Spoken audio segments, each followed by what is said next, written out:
BJP सरकार है, घुस नहीं पाएगा, तब ये गुंडे लोग कहां जाएगा? आप लोग बोल सकते हैं कहां जाएगा ये लोग?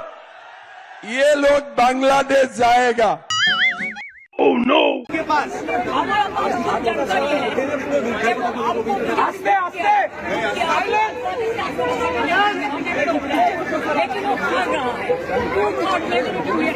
तेरा तो गेम बजाना पड़ेगा।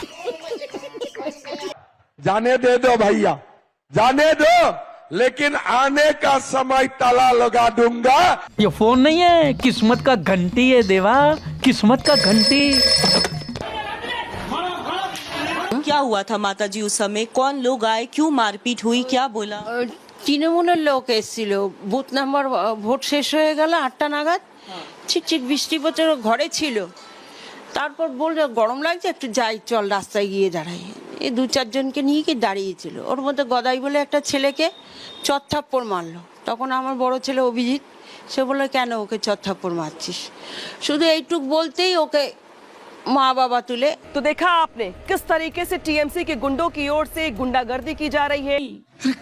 रे देवा, दैवी का प्रसाद मंदिर में मिलता है, गराज में नहीं। बहुत हो गया, 15 साल ये माँ माटी मानुष का नाम में जो कर सकता है कर लिया।